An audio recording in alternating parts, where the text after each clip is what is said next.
Hello everybody, this is Fernando for the latest aliens and UFOs video. Alright, let's go ahead and let's start this whole new playlist of videos here. Some of them are going to be based on your new suggestions, and I'm going to delve into some of the past suggestions. This one will start with a new one. This has to do with a fascinating case, an encounter that someone had from a very rare standpoint, because it was from inside a UFO. You know how a lot of times people have these experiences with UFOs from far away, like people see them in the far distance, and in some other cases they see them pretty close, almost to the point that they can touch the UFO itself.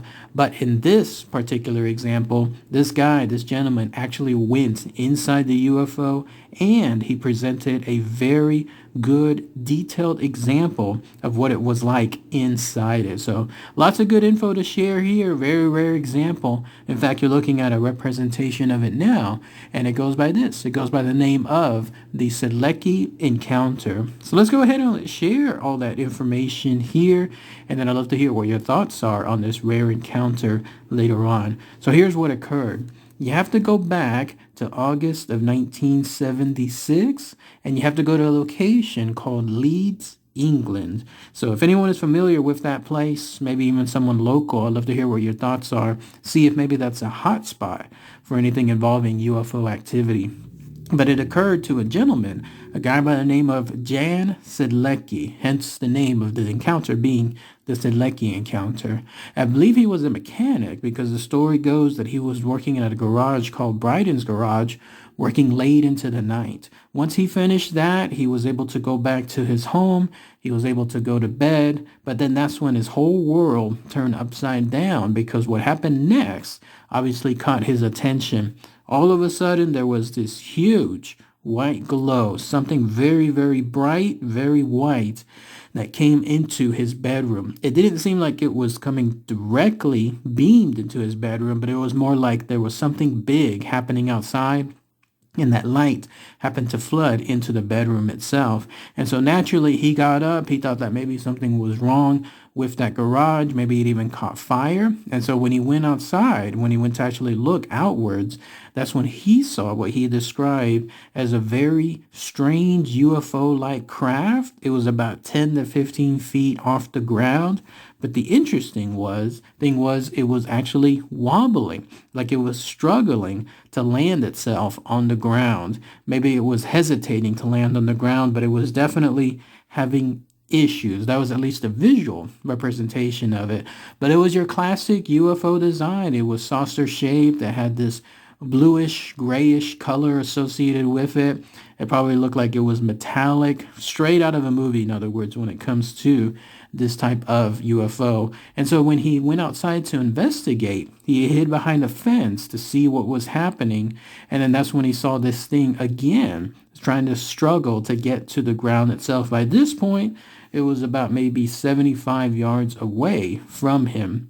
And then finally, it was able to land. A lot of struggle, but it was able to do so. It had these quote-unquote legs that it landed on. And then when that happened, the next thing that occurred was easily yet another level up when it comes to this experience.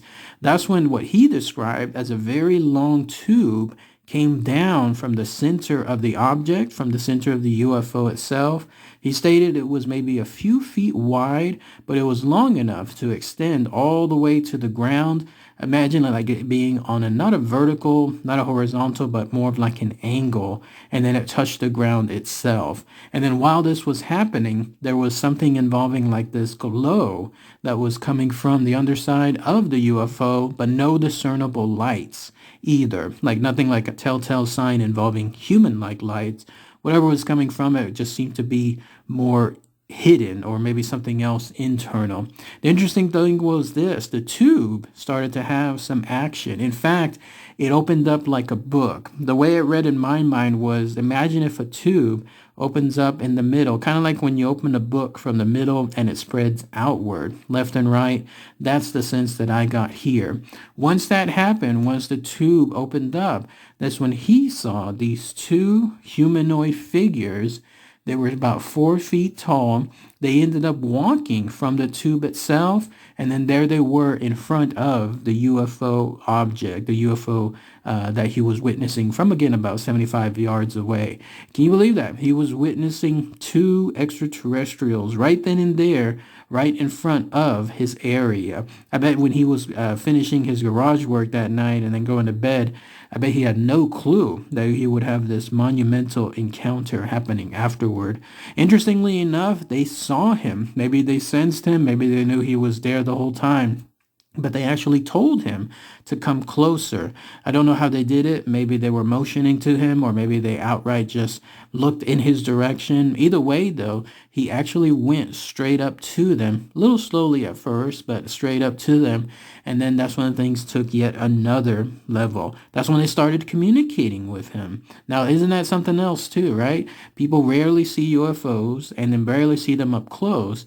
And even then, rarely see extraterrestrials within the UFOs. I read those stories and you see them here in my videos of people maybe sometimes seeing them in the windows, the quote-unquote windows of the UFO itself. But here, he was seeing two of them, and they were motioning him, and they were talking to him. In fact, this is how they described it. It was a language, but it was not a language that he could understand. It was just completely foreign, for lack of a better word. It was just completely extraterrestrial. He did, though, make a visual note as to what these creatures look like. He stated that they wore these one-piece suits. They had an almost yellow-orangish color associated to them. They also had helmets. The visors were darkened, so you could not see inside the helmet itself. They had on, with their quote-unquote hands, they had on these gloves that look almost like mittens, and they had on these shoes, if you call it that looked almost like boots. Everything was pretty much tied to the suit itself, and then that's what essentially what was comprising the outerwear that these things had, that these extraterrestrials had. Most interestingly enough, though, they had this weird looking panel with some square shaped switches right there on their chest. So each one of them had a specific piece of machinery, again, if you could call it that, right there on their chest too. And so when he came up to them and they were speaking in this unknown language, to his surprise, they actually started pushing buttons within that contraption, whatever that thing was that was on their chest. And then all of a sudden he could hear them. He could actually understand them. They were talking English, or at least whatever it was that it was translating from their language into something that John could understand. But here's what they stated. They told him this: "We are in trouble with the ship. We will have to make repairs before we leave. We apologize for the intrusion. As soon as they're repaired, we go." And so they were basically telling him, sorry, we're here on your land.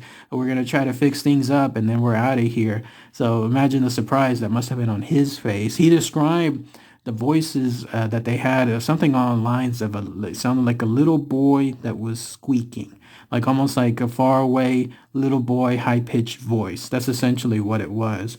And then lo and behold, they actually invited him to go inside. And I was mentioning earlier, here's where things get very, very detailed, very rare, obviously, when it happens. So he went under the hole, and at this point, it was about 5 feet off the ground. That's when he saw underneath the UFO that there was these two rows of what he could describe as rotor blades, but they were rotating very slowly. It's unknown if this was the issue, right? Like maybe they should have been rotating fast, or maybe they shouldn't have been rotating at all. Who knows? But that's essentially what he, as a mechanic, noticed right away. And then that's when the doors of the tube actually opened into the UFO. And then that's when he saw a metal cabin. And so he immediately went around that location. He described it as having that environment of a smell involving some kind of rotting grass. And then that's when these two extraterrestrials led him inside. And then that's when he saw the inner perimeter of the UFO itself. It was very small, like it was smaller, made more, in other words, for their size as opposed to his.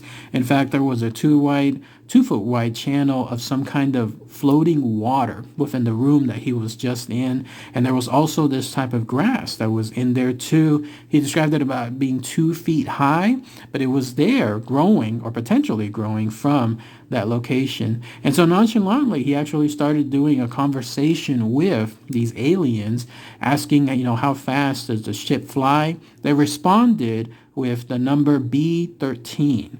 Again, no idea what that means. What is that? Warp level? What is that? Something else? Who knows?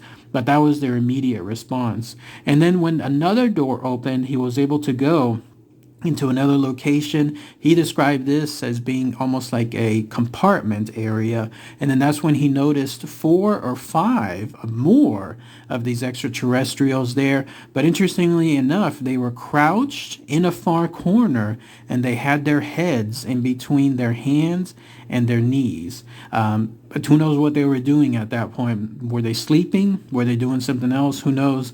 But they were there, and they were very similar to the extraterrestrials, except for this. Instead of having the orange yellowish suits, these guys actually had the black one-piece suits, and they had no helmets, and they had brown hair. There were no indications, though, like he could see exactly what the face of these creatures were, mainly because, again, there they were with their heads in between their hands and their knees. But at least he was able to discern that the extraterrestrials had brownish hair. And so when he went to another location, that's when he saw that they were around an area that was considered more along the lines of a pool, and there was this black, bubbling, oil-like substance inside that pool. I could imagine it just being black as black, just solid black, almost like to the point of not having light bounce off of it.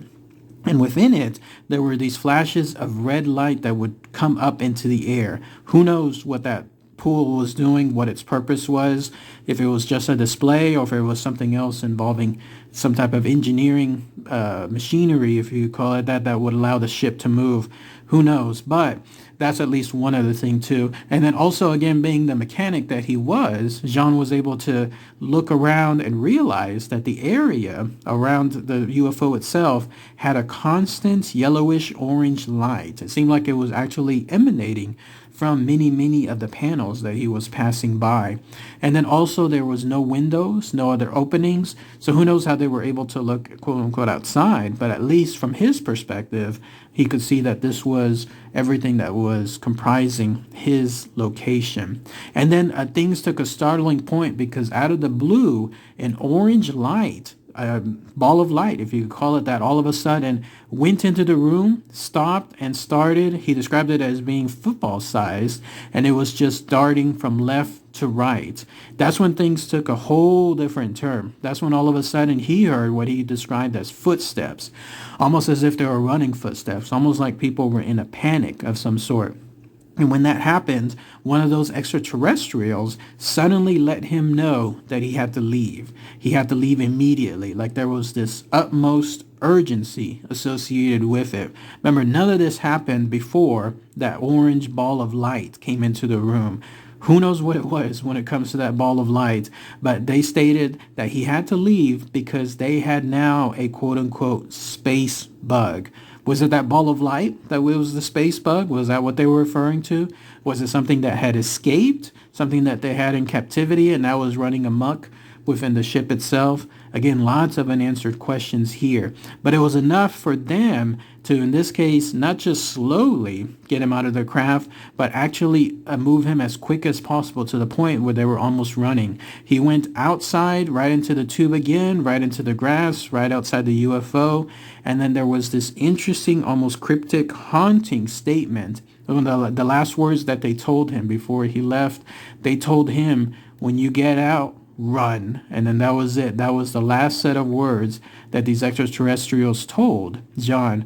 And so when that happened, he ran. He ran as quick as he could. And then that's when he heard the spacecraft, the UFO itself, actually leave. It was a very loud, high-pitched whistling sound. Who knows if that was because it was, again, struggling to get up or if it was the natural sound that the UFO makes. And this UFO went and shot up at an angle of 45 degrees straight into the sky, and then it was gone. It was absolutely gone. The only remnants of it was some fire that was in that spot on the ground itself.